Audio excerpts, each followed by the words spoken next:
posso pegar... Você me ajuda a pegar o tablado para ficar um pouquinho mais alto? Muito obrigada. Muito obrigada. Boa noite a todos. Iniciamos a noite de hoje, a reflexão da noite de hoje, agradecendo a essa casa maravilhosa que tão bem nos recebe todos os dias. E que possamos sair daqui, com certeza sairemos muito melhor do que aqui entramos. Hoje eu estou trazendo para a nossa reflexão um outro livro, do Alírio Cerqueira Filho. É um livro que a coleção dele é sempre muito boa, eu sempre trago as obras dele. Ela está baseada também em todas as obras básicas da doutrina espírita.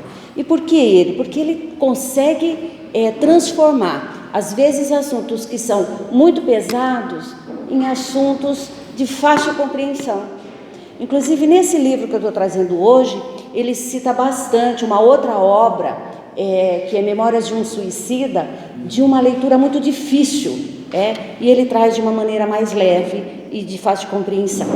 Então, hoje eu estou trazendo para que a gente possa refletir o livro Suicídio, Falsa Solução, desse mesmo autor. E esse livro, ele nos traz o seguinte, que o suicídio nunca será a solução para mal algum, e simplesmente porque a morte não existe. Pode-se matar o corpo a qualquer momento, e para isso basta a gente utilizar do nosso livre-arbítrio. Contudo, jamais a pessoa conseguirá aniquilar a própria vida, pois esta não reside no corpo, mas no espírito, que é imortal. Nesse livro,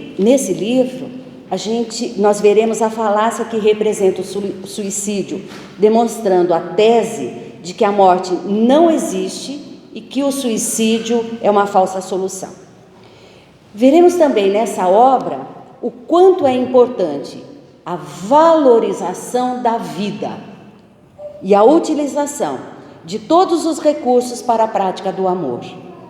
Única forma de encontrarmos o sentido existencial e superarmos todo e qualquer sofrimento presente na nossa vida. Então, da mesma forma que ele aborda a questão do suicídio, ele traz essa questão da valorização da vida, da utilização do amor como solução para todos os nossos problemas aqui da Terra.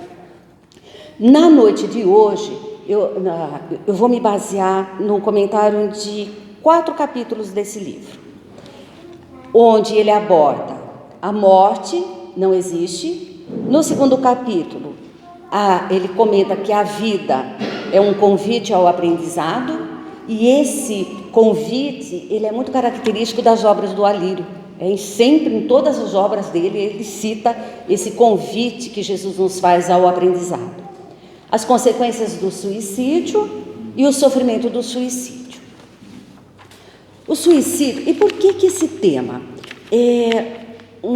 Algum tempo atrás, num outro centro que nós trabalhamos também junto, eles me pediram para que abordasse esse tema. E porque o número de suicídios, eu trago alguns dados, inclusive da própria Organização Mundial da Saúde, são dados alarmantes. O número de suicídios tem aumentado cada vez mais. E aí eles me pediram para que eu fizesse uma reflexão sobre isso, para que a gente pudesse entender todo esse contexto. O suicídio hoje é a grande chaga da humanidade, da mesma forma que todas as doenças que envolvem a saúde mental. E vem se avolumando intensamente nos últimos anos, devido à superficialidade que tange as questões essenciais à vida. Em outras palavras, devido ao materialismo. E muitas pessoas não encontram sentido para a vida e sentem um grande vazio existencial. Acreditam erroneamente que o suicídio seria a solução para todos os seus problemas. Nós temos o nosso livre-arbítrio e nós podemos matar o corpo físico, mas jamais conseguiremos aniquilar a nossa própria vida, porque, como ele diz e ele reforça, ela não reside no corpo, mas no espírito, que é imortal. O livro ressalta, primeiro, a valorização da vida.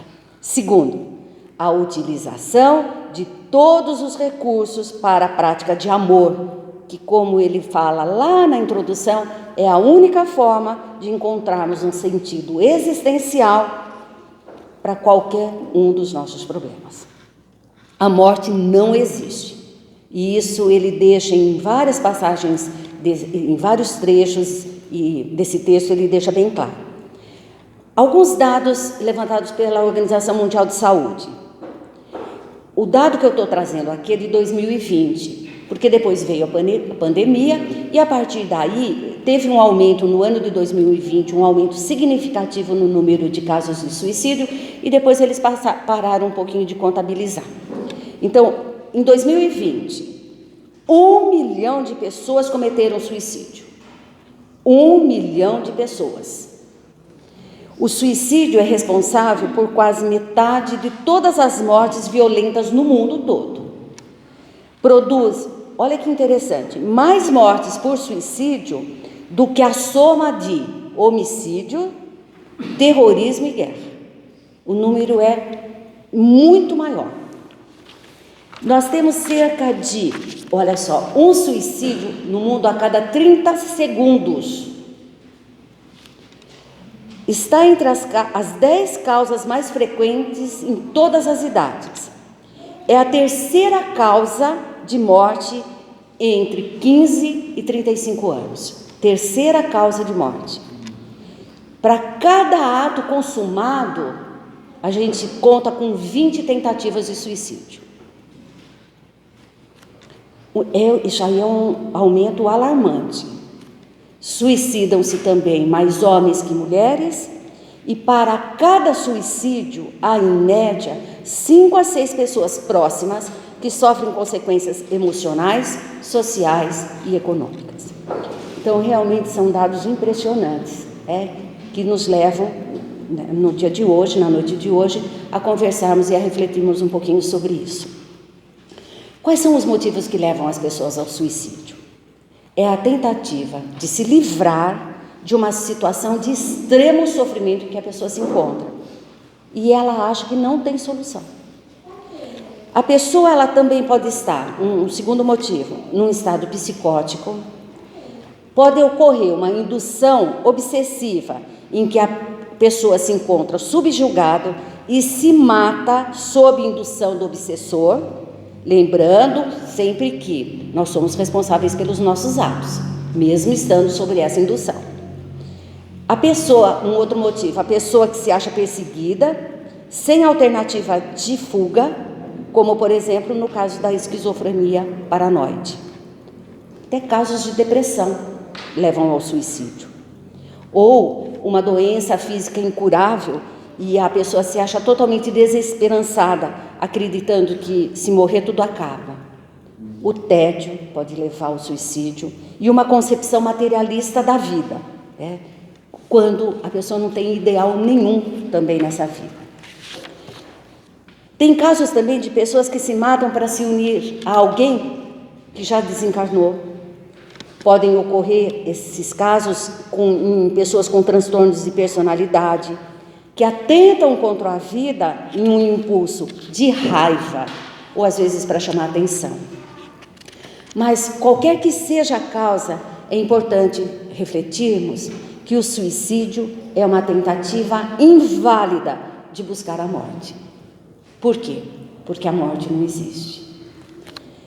Eu vou analisar um texto de um sociólogo, Ian Currier, em que ele coloca isso aqui como fato científico. Nós sabemos que a morte, que é o adversário mais misterioso e inexorável do homem, essa morte vem sendo sistematicamente estudada durante os últimos 100 anos, por cientistas que a pesquisaram nas mais diferentes áreas do conhecimento. Resultando, após essas pesquisas, e quem traz isso é esse sociólogo, 4 conclusões que eu vou listar agora, que a doutrina já nos apontava há mais de 100 anos atrás. Primeiro, o homem sobrevive à morte física. Segundo, continuam existindo, após a morte, em diferentes níveis de consciência e criatividade, numa esfera que o ser humano, que nós aqui não conseguimos perceber. 3. Deixam essa esfera periodicamente quando o indivíduo assume um novo corpo, no momento em que se apaga toda a sua memória e a lembrança de vidas anteriores. E isso o Espiritismo já nos colocava há mais de 100 anos atrás. Conclusões que esses cientistas chegam nos dias atuais. 4. Reencarnações sucessivas não ocorrem por acaso, mas estão ligadas a uma lei casual. Dr. Larry Dyson inicia o seu livro Reencontro com a Alma, relatando um caso que ocorreu com uma paciente chamada Sara, e que durante uma cirurgia teve uma parada cardíaca que foi logo restabelecida. Olha o relato, durante essa cirurgia, só contextualizando, ela havia percebido com incrível quantidade de detalhes tudo o que tinha ocorrido na sala de cirurgia. Olhem só o relato do Dr. Larry a respeito dessa experiência acontecida com essa moça, Sara. Olha só. Depois de recobrar os sentidos, ela relatou ao cirurgião-chefe a agitada conversa dos cirurgiões e enfermeiras durante a sua parada cardíaca. Ela relatava, a disposição espacial na sala de cirurgia, as anotações que havia no quadro de horários da antessala, o penteado da ajudante de enfermagem, os nomes dos cirurgiões que estavam na sala dos médicos no fim do corredor, esperando a conclusão do seu caso, e mesmo um fato insignificante de que o anestesista estava usando meias de cores diferentes. Tudo isso ela relata. Ela sabia de tudo isso, apesar de estar totalmente anestesiada e inconsciente durante a sua cirurgia e a parada cardíaca. E olha só o mais significativo de tudo. Sara era cega de nascimento. E ela conseguiu relatar todos esses detalhes. Essa experiência relatada por esse médico, citada nesse livro, é fantástica. Mostra exatamente a tese espírita, que os próprios cientistas, às vezes, não conseguem explicar muito bem. Usam termos que não são espíritas, mas que a doutrina explica com muita lógica, porque nós sabemos que além do corpo, nós temos perispírito e espírito. A doutrina espírita explica com muita lógica, porque existe esses 3 corpos, e isso a gente consegue explicar com muita facilidade. O perispírito, muitas vezes, não tem lesões no corpo físico, não tem as lesões do corpo físico, o que explica dela, mesmo sendo cega, ter percebido tudo isso, porque na realidade não era a visão do corpo físico que ela estava vivenciando naquele momento. Muitos outros cientistas, e vocês já devem ter ouvido inclusive falar que muitos outros cientistas também já fizeram e trabalharam e relataram experiências fora do corpo, além das experiências como reencarnação, e chegaram a algumas conclusões que vemos nos princípios da nossa doutrina. Essas conclusões, vindas de outros cientistas a partir de suas observações e de suas práticas clínicas, são excelentes e atestam que a verdade é uma só e que a gente pode chegar a essa verdade por diferentes caminhos, espíritas ou não. A morte não existe. Nessa segunda parte do livro, do Alírio, ele, em todas as obras dele, a gente percebe, e eu já tive a oportunidade de relatar várias vezes isso. Ele fala que a vida é um convite ao aprendizado. E aí se pergunta, quem sou eu? Quem somos nós? A maioria de nós vivemos de forma inconsciente. Sabe como a ponta do iceberg, que é só a ponta que aparece acima da água, que a grande parte do iceberg está no fundo, está submerso? e nós vivemos exatamente como a ponta do iceberg, na subconsciência. E as pessoas que têm a tendência suicida acreditam que a vida não tem sentido e que tudo acaba ao morrer. O que fazer para nos tornarmos mais conscientes, de modo a aproximar a nossa vida da realidade essencial e espiritual, a qual somos convidados a desenvolver? E a questão 919 do Livro dos Espíritos nos diz: o conhecimento de si mesmo é a chave para o progresso individual. É sairmos dessa fase, da subconsciência. E para compreendermos o suicídio em consonância com o Evangelho de Jesus, nós vamos analisar aqui a parábola da grande ceia. Olha só, Jesus diz o seguinte, vamos analisar um pouquinho a parábola, vamos ouvir e depois analisar. Porém, ele lhe disse: um certo homem fez uma grande ceia e convidou a muitos. E à hora da ceia, mandou o seu servo dizer aos convidados: vinde, que já está tudo preparado. E todos eles começaram a recusar o convite do Senhor. Disse-lhe o primeiro: comprei um campo e importa ir vê-lo. Rogo-te que me hajas por escusado. Se desculpou. O outro disse: comprei 5 juntas de bois e vou experimentá-los. Rogo-te que me hajas por escusado. E o outro disse: casei e, portanto, não posso ir. E voltando para aquele servo, anunciou essas coisas ao seu senhor. Então, o pai de família, indignado, disse ao seu servo: sai depressa pelas ruas e bairros da cidade e traze aqui os pobres, os aleijados, mancos e cegos. E disse o servo: Senhor, feito está como mandaste, mas ainda tem lugar. E disse o Senhor ao seu servo: sai pelos caminhos e atalhos e força-os a entrar, para que a minha casa se encha. Vamos fazer agora uma comparação, vamos tentar entender essa parábola. Quem é esse homem quando Jesus diz, um certo homem? O homem representa Deus nessa parábola. Fez uma grande ceia. E o que significa essa grande ceia? A grande ceia, na verdade, são as oportunidades reencarnatórias que temos para desenvolver as nossas virtudes, as chamadas qualidades do coração, as virtudes fundamentais para tornar a nossa vida mais consciente. As iguarias servidas nessa ceia são as virtudes. Todos nós somos convidados, quando reencarnamos, a desenvolver essas atitudes, essas virtudes.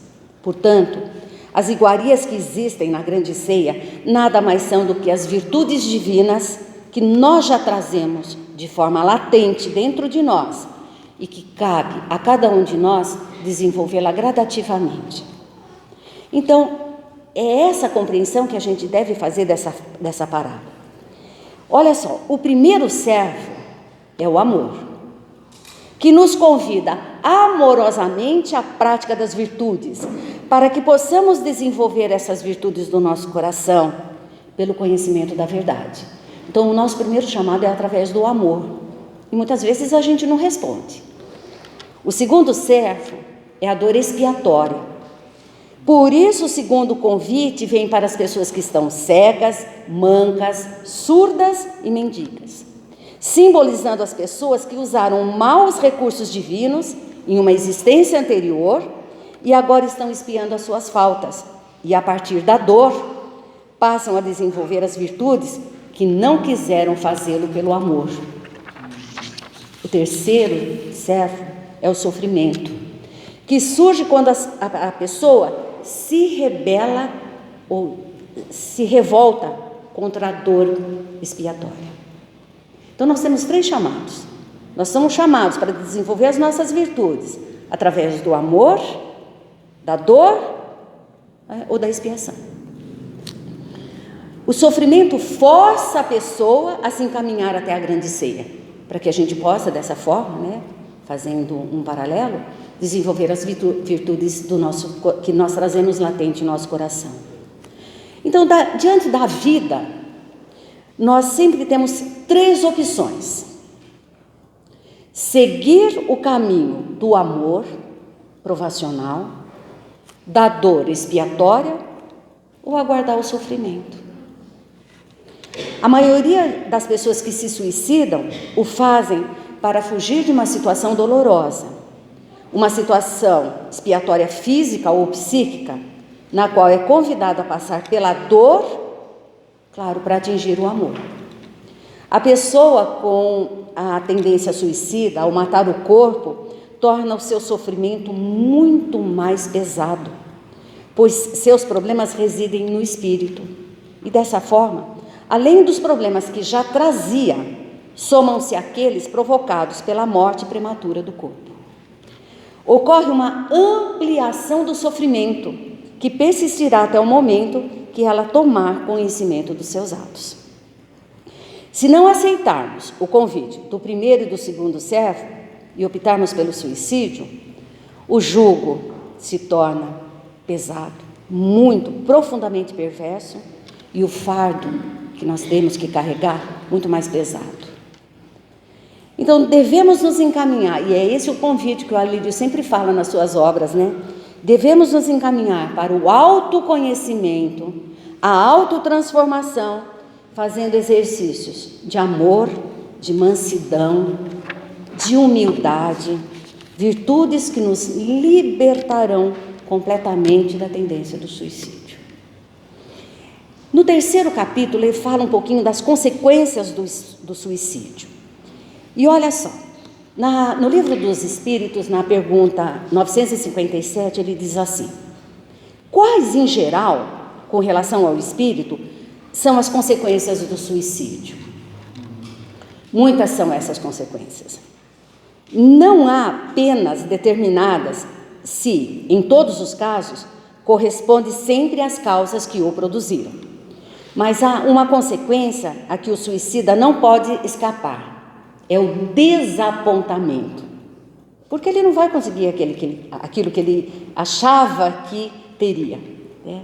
Alguns espiam a falta imediatamente, outros em outra existência, que será pior do que aquela que eles interromperam.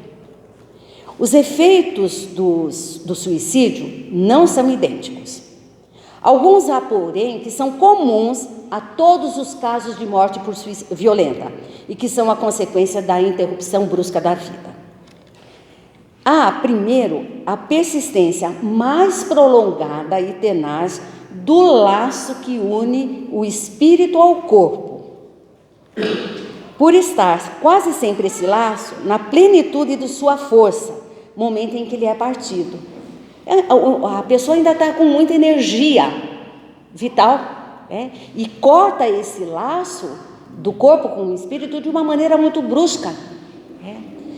Ao passo que no caso da morte natural, esses laços vão se enfraquecendo, naturalmente se enfraquecem, gradualmente, e não é cortado de forma brusca, como nesse tipo de desencarne.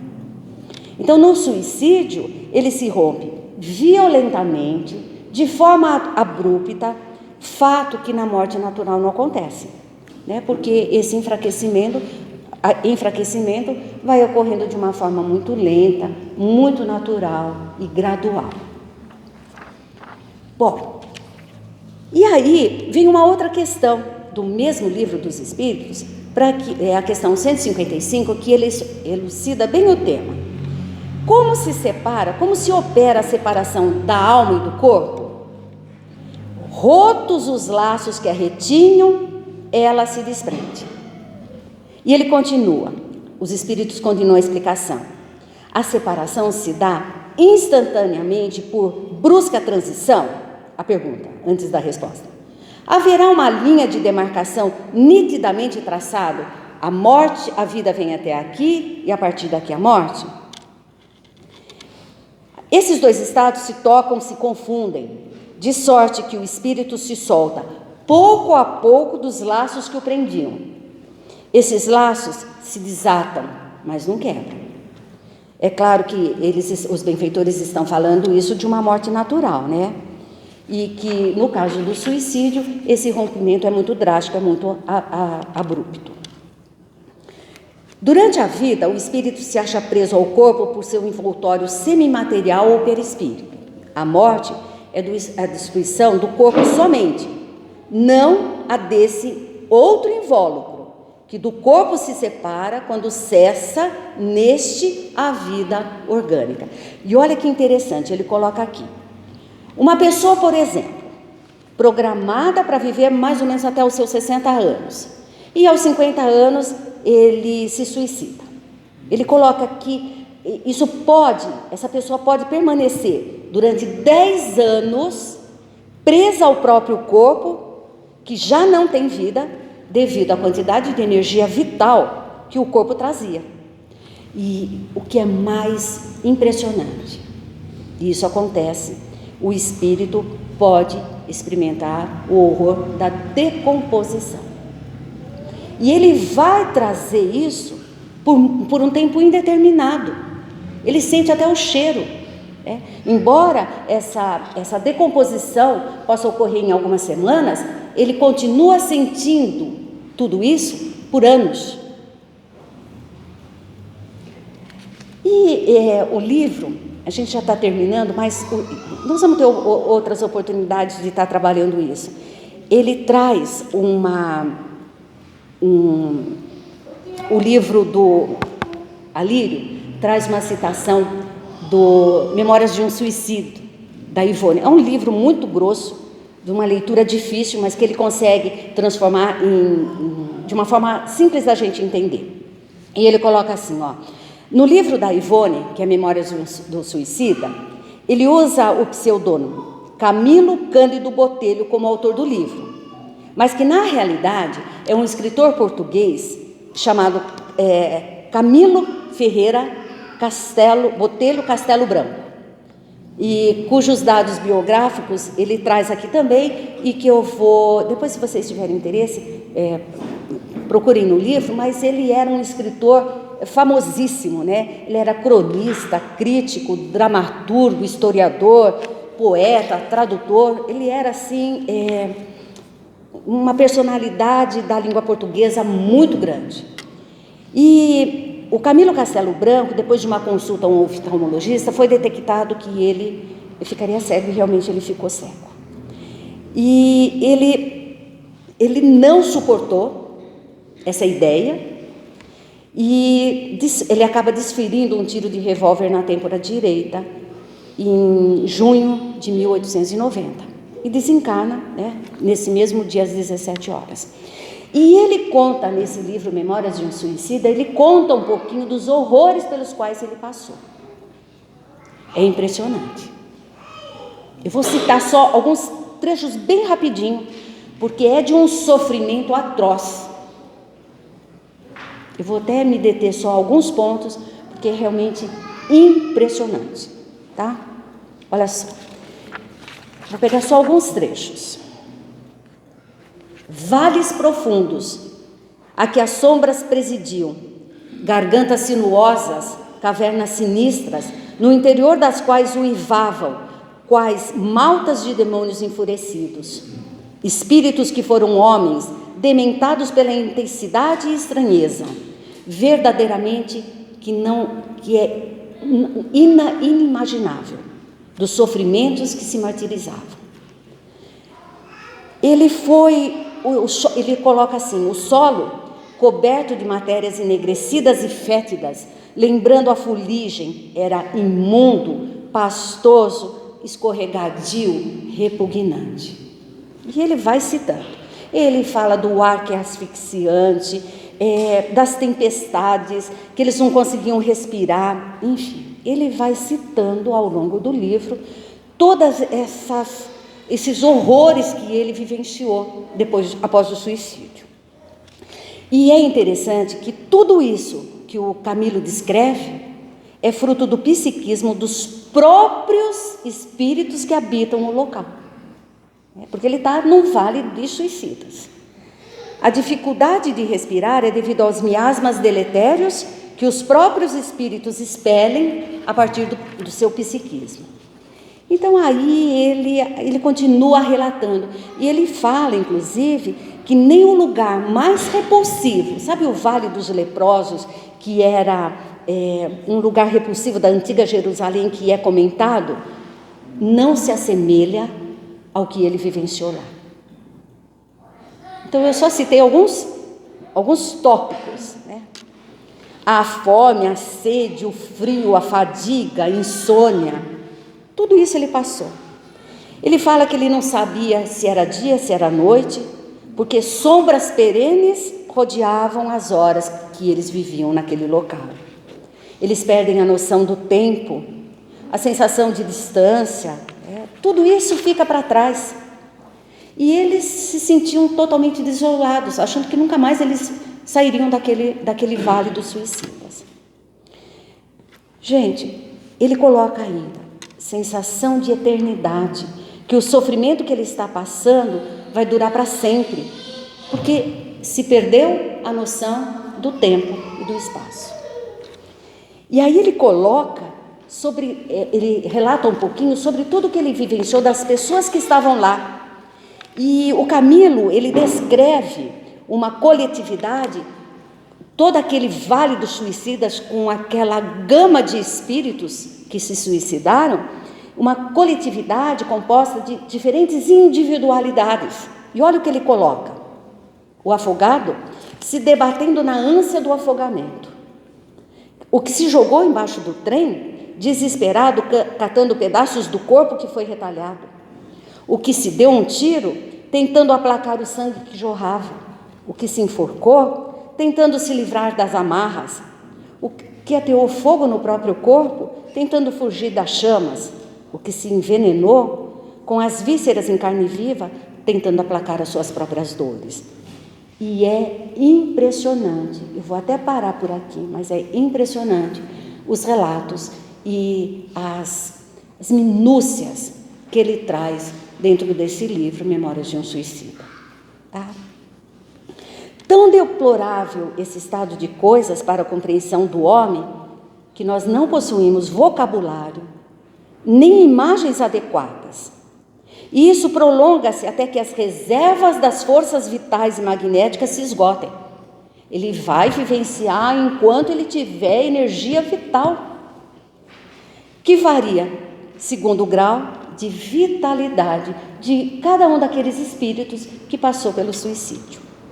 O próprio caráter individual influi na prolongação desse estado melindroso. Quando o padecente for mais ou menos afeito às atrações dos sentidos materiais grosseiros e inferiores. É, pois, um complexo que se estabelece, que só o tempo, com a extensa cauda de sofrimentos, conseguirá corrigir. Isso é o relato dele. Mas nós não podemos nos esquecer da bondade, da justiça divina, que nunca nos desampara e que nos oferece sempre novas chances nesse período evolutivo pelos quais nós estamos passando. E que tudo isso vai culminar quando a gente atingir a nossa essência divina, a felicidade plena. Então podemos agradecer a Deus até a oportunidade de estar aqui hoje, refletindo sobre isso, e termos a oportunidade de trazer isso para o nosso dia a dia. Muito obrigado a todos e uma boa noite.